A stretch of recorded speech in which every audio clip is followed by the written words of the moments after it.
Olá, eu sou o Bruno Alves, sejam bem-vindos ao canal Água Viva, estamos aqui para mais um vídeo. Bem pessoal, prosseguindo aquela série Ovelhas ou Gado Desvendando Mentiras, estamos aqui para tentar esclarecer mais uma coisa que o sistema religioso utiliza, né, para os seus propósitos. E hoje eu vou estar trazendo um vídeo de um grande líder religioso, do qual ele está falando de oferta, e ele cita alguns trechos da Bíblia. Então vocês fiquem aí com o vídeo, que eu volto já. Fiquem aí com o vídeo e observem bem, preste bastante atenção nesse vídeo. Ele cita alguns versículos da Escritura, da Bíblia, e o meu objetivo aqui é mostrar se o que ele está falando faz sentido ou não. Aí fica a cabo de cada um analisar. Fiquem com o vídeo aí, daqui a pouco eu volto. Eu tenho aprendido que o ato da oferta, ele tem que ser, não é pode ser, tem que ser, número um ato voluntário. 2 Coríntios 8:12. Se há prontidão de vontade, cada um dê segundo o que tem e não o que não tem. E aqui então tem uma outra coisa. Você não pode dar o que você não tem. Ah, eu vou passar um cheque aí, pastor, e vou ver se Deus vai mandar alguém para colocar na minha conta. Não faça isso não. Você está quebrando princípios da Bíblia. Ah, eu vou dar aí um cheque, pastor, e não sei nem como é que vai ser para cobrir. Não faça isso não. Você está quebrando princípios da Bíblia. O primeiro princípio é que você tem que ter vontade para dar. O segundo é que você só pode dar o que tem. E aí nós partimos para outros princípios que estão em 2 Coríntios capítulo 9, versículo 6 e o versículo 7. O que semeia pouco, colhe pouco. O que semeia muito, colhe muito. Diz que ninguém pode dar por constrangimento ou por necessidade, porque Deus ama aquele que dá com alegria. Aí você tem uma lei de proporcionalidade. Se você semeia pouco, colhe pouco. Se você semear muito, você colhe muito. O que é pouco ou muito, só Deus tem o poder de julgar. E ele diz... Bem pessoal, vocês já devem ter visto o vídeo. Se trata de um grande líder religioso e ele, né, apresentou alguns versículos da Bíblia para justificar a situação do que ele falou sobre as ofertas. Então eu estou com a Bíblia aqui, com licença, no tablet, né? É uma Bíblia Almeida atualizada. Então ele citou alguns versículos da Bíblia. Um deles foi 2 Coríntios, capítulo 9, versículo 6 e 7. Ele falou assim, ele falando que aqui estava falando de oferta. Então diz assim: mas digo isto, aquele que semeia pouco, pouco também ceifará. E aquele que semeia em abundância, em abundância também ceifará. Cada um contribua segundo o que propôs no seu coração, não com tristeza nem por constrangimento, porque Deus ama o que dá com alegria. Ele citou esse texto, 2 Coríntios capítulo 9, versículos 6 e 7. Bem, antes de começar a explicação, eu quero deixar bem claro que o objetivo aqui não é julgar ninguém, não é dizer que se ele está errado ou se ele está certo. As pessoas que dão o dinheiro a ele, se está errado ou se está certo, se é lícito ou se é ilícito, que é lícito ele não põe arma na cara de ninguém para roubar ninguém, entendeu? Então a pessoa dá se quiser, contribui com ele lá, ele não obriga ninguém a fazer isso, portanto é totalmente lícito. É lícito. Agora, o objetivo aqui não é fazer julgamento de ninguém.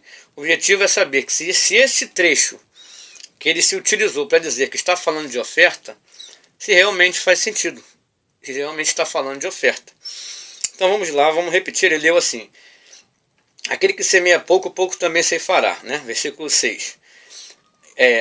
E aquele que semeia em abundância também ceifará. Cada um contribua segundo o que propôs no coração, não com tristeza nem por constrangimento, porque Deus ama o que dá com alegria. Aí ele para aqui. Curiosamente, ele para justamente aqui. Mas se você for um pouquinho para frente, seguindo um pouquinho no capítulo, você vai notar uma coisa muito interessante. Vamos lá. E aí no versículo 8 e 9. E Deus é poderoso para fazer abundar em vós toda graça, a fim de que, tendo sempre em tudo toda a suficiência, abundeis em toda boa obra. Conforme está escrito, espalhou, deu aos pobres, a sua justiça permanece para sempre. Então aqui o Paulo está deixando bem claro que é para dar aos pobres. Quando ele fala tudo aquilo, quem semeia pouco, pouco se fará.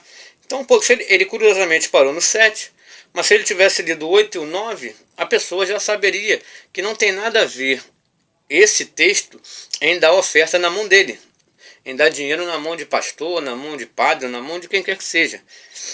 Então, no 8 e no 9 ele está dizendo, conforme está escrito, espalhou, deu aos pobres, a sua justiça permanece.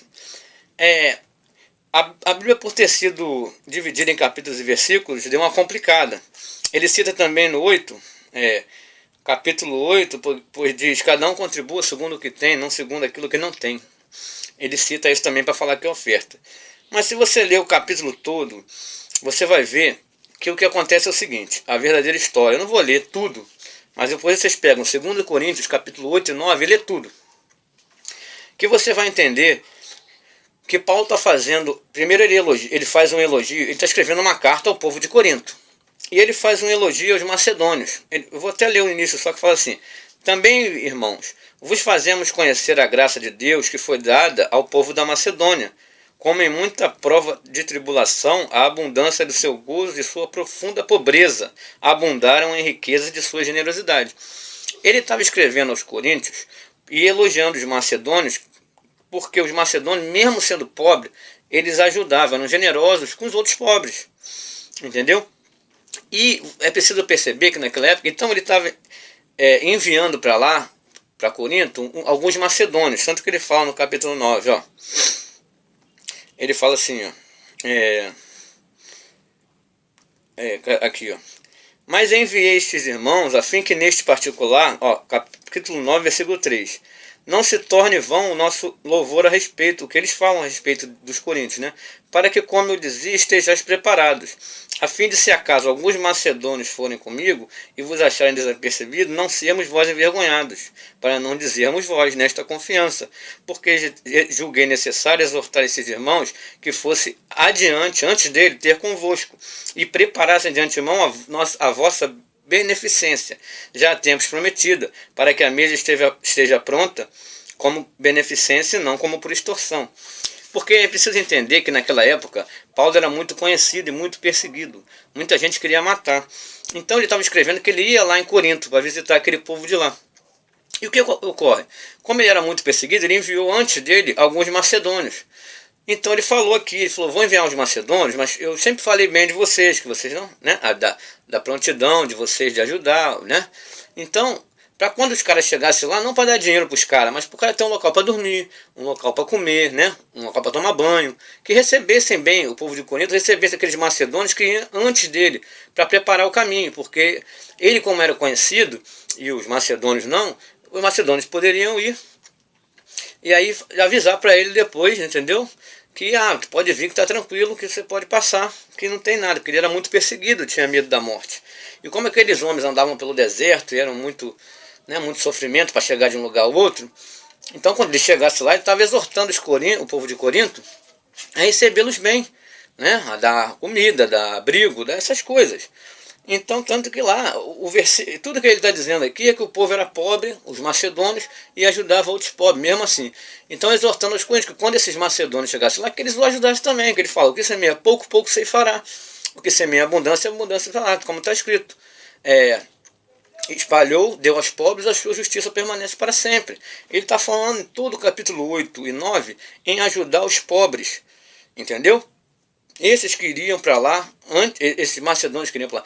E fora também que tem um fato histórico, que aquele povo macedônio, grego, eles tinham uma grande rivalidade, né, histórica, né? Aquela época de Alexandre o Grande, os macedônios, os gregos, aqueles povos, eles eram rivais. Então quando os macedônios chegassem em Corinto, antes de Paulo tinha medo que, devido àquele preconceito que tinha um contra o outro, aqui então Paulo falou aqui que os irmãos eram, os irmãos, né, iam antes dele, que tipo para deixar aquela rivalidade de lado e recebê-los bem, porque poderia acontecer. E Paulo estava apenas exortando para que isso não acontecesse. Então, mas nos dois textos não tem nada dizendo que é para dar dinheiro na mão de pastor, na mão de padre, muito menos na mão de homem nenhum. Apenas está dizendo aqui, né? Sempre o objetivo foi ajudar os pobres, e ele estava citando sobre esses macedônios. Depois todos podem comprovar, lendo não só o trechinho que ele mandou ler, né, que para justificar que a oferta era para dar na mão dele, mas que vocês leiam tudo, né, e que reflitam o capítulo 8 e o 9, leia tudo que você vai compreender que é isso que Paulo está falando. Não tem nada a ver, porque naquela época nem igreja evangélica, igreja católica existia, portanto Paulo jamais poderia estar falando que era para dar na mão de dinheiro, na mão de pastor, na mão de padre algum. Bem, é isso que nós tentamos esclarecer aqui hoje. Agora fica a cabo de cada um ler, analisar e ver o que é melhor, né? Não estou aqui para julgar ninguém, para falar mal de ninguém, apenas trazendo aí à luz da palavra o que realmente estava querendo dizer essa passagem de Coríntios, de 2 Coríntios. Bem, muito obrigado a todos pela audiência do canal Água Viva e até a próxima, gente. Muito obrigado.